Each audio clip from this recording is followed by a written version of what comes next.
अगली बड़ी खबर की ओर रुक कर लेते हैं, जहां एक और देखा जाए तो छत्तीसगढ़ में बीजेपी की ओर से चुनावी तैयारियां शुरू कर दी है। और बात करें अमित शाह की, तो अमित शाह को छत्तीसगढ़ की चुनावी कमान संभाल रहे हैं। आपको बता दें कि हर माह केंद्रीय मंत्री अमित शाह का दौरा रहेगा, जहां 14 जुलाई को शाह फिर आ सकते हैं और साथ ही चुनावी रणनीतियों पर नेता मंथन करते भी नजर आएंगे। बीजेपी नेताओं को टास्क जो मिले थे उसकी जानकारी भी शाह लेते नजर आएंगे और साथ ही विधायकों की सर्वे रिपोर्ट भी तैयार हो सकती है, जहां वरिष्ठ नेताओं को बड़ी जिम्मेदारी मिल सकती है। तो कुल मिलाकर देखा जाए तो अमित शाह का ये दूसरा दौरा होगा। 5 जुलाई को वो छत्तीसगढ़ आए थे और उसके बाद में अब 14 जुलाई को एक बार फिर से अमित शाह छत्तीसगढ़ आने वाले हैं।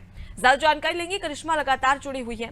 करिश्मा, अमित शाह का ये दूसरा दौरा माना जा सकता है। जानकारी में सामने आ रहा है कि वो 14 जुलाई को छत्तीसगढ़ पहुंचने वाले हैं। ऐसे में जो तमाम जिम्मेदारी दी गई थी बीजेपी नेताओं को, किस प्रकार से उसका फीडबैक भी लेते नजर आएंगे। आगे क्या कुछ रणनीतियां होगी छत्तीसगढ़ में केंद्रीय मंत्रियों की और साथ ही साथ बीजेपी नेताओं की।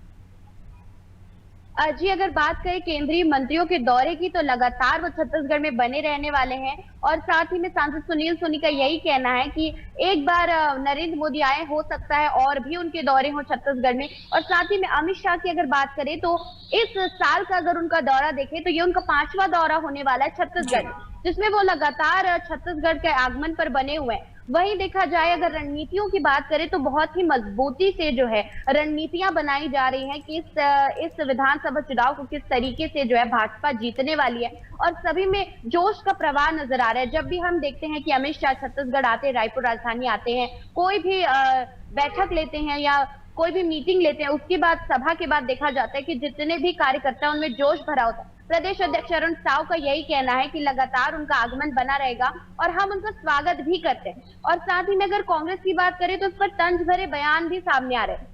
कवासी लखमा का इस पर कहना है, मंत्री कवासी लखमा कह रहे थे कि अगर बार बार केंद्रीय मंत्री यहीं आ रहे हैं रायपुर राजधानी, तो उन्हें यहीं घर बना लेना चाहिए, वो दिल्ली में क्यों रहते हैं। तो इस तरीके की जो तंज भरी बयानबाजी है छत्तीसगढ़ की सियासत में लगातार देखने को मिल रही है।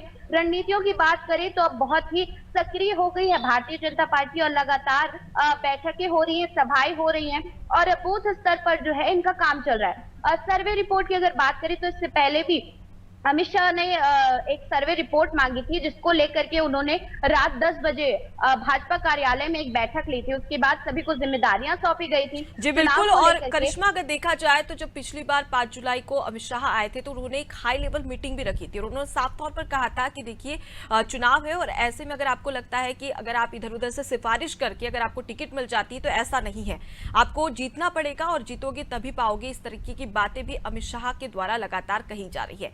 हालांकि आगे क्या रणनीतियां बनाती है बीजेपी, ये देखने वाली बात है। फिलहाल के लिए बहुत शुक्रिया करिश्मा, तमाम जानकारी हम तक पहुंचाने के लिए। देखिए, अमित शाह का छत्तीसगढ़ दौरा रहेगा, जहां 14 जुलाई को एक बार फिर से वो पहुंचने वाले हैं और इसी को लेकर अब बीजेपी के जो तमाम दिग्गज नेता है वो तैयारियों में जुट चुके हैं। लेकिन कांग्रेस की ओर से अगर बात कर ली जाए तो कांग्रेस केंद्रीय मंत्रियों के छत्तीसगढ़ पहुंचने पर लगातार निशाना साध रही है। कांग्रेस का साफ तौर पर कहना है कि क्या बीजेपी छत्तीसगढ़ में जो बीजेपी के नेता हैं वो कमान नहीं संभाल सकते, इसकी वजह से केंद्रीय मंत्रियों को अब ये जिम्मेदारी लेनी पड़ रही है।